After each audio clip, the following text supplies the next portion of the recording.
होंगे तो आप आनंद में होंगे।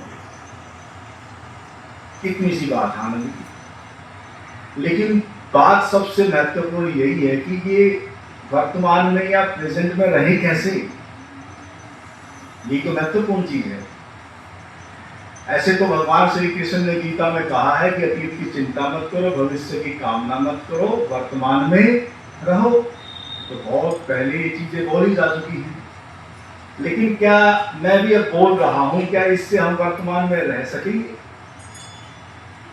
इसलिए हमारे जीवन से आनंद जो धीरे धीरे वो गायब होता जाता है।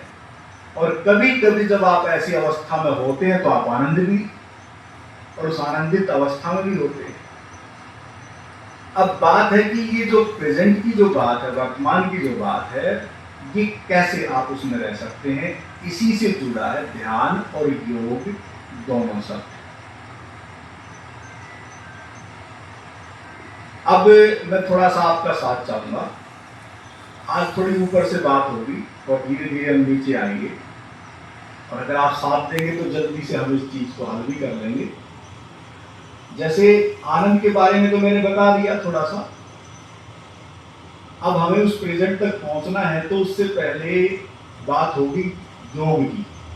ठीक है, योग शब्द आप सबने सुन रखा है, लेकिन बस मैं आपसे पूछना चाहूंगा कि योग शब्द का शाब्दिक अर्थ क्या है? कोई बताएगा? जुड़ना। और कोई? आत्मा का परमात्मा से जुड़ना। बहुत अच्छे, तालियां भी बजाते जाएं, बहुत अच्छी अच्छी बातें आ रही हैं। और कोई? भावनाओं का निरोध। बहुत सुंदर। और खुद का खुद से जुड़ना। बहुत सुंदर। देखो कमाल की चीजें हैं, यानी कि आपको सबको पता है कि योग का जो शाब्दिक अर्थ क्या है। और कोई? स्वयं का बोध। बहुत सुंदर। और कोई?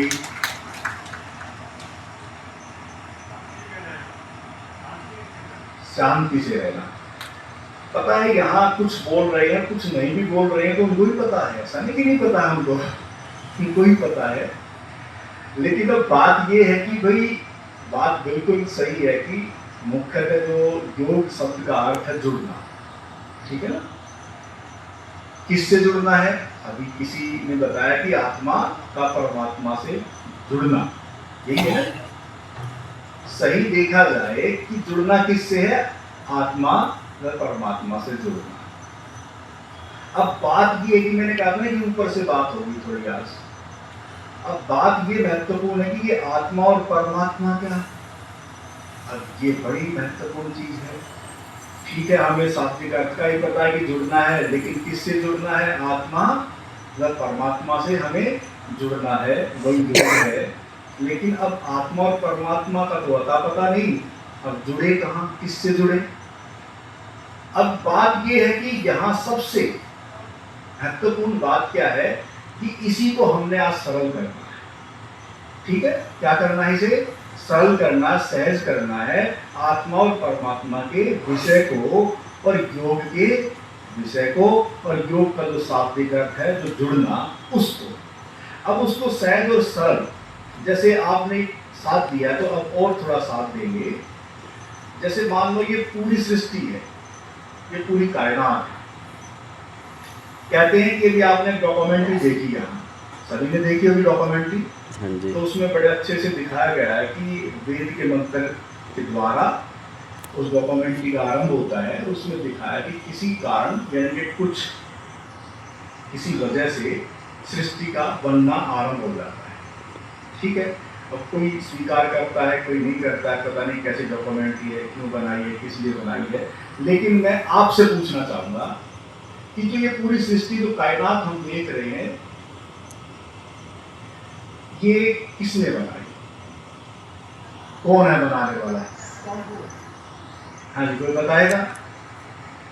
किसके द्वारा है? कोई कारण है? बताएं। स्वयं बनी है। ठीक है, और परमात्मा के द्वारा। और तालियां बजाते जाएं। और कोई प्रकृति, ठीक है, और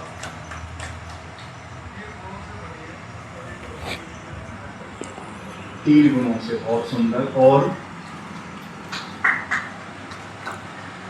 अगर हम यहाँ देखें कि भाई हम एक सीधा सीधा शब्द चुन लेते हैं कि कोई कारण है जिसके कारण ये शब्द बना है, ऐसा समझ लें, कुछ तो होगा ना। अगर उस कुछ को हम एक शब्द दे दें कि भी परमात्मा के द्वारा बनी है, मान ले कुछ का जो कारण का कोई शब्द अगर दे दे तो कोई दिक्कत है किसी को?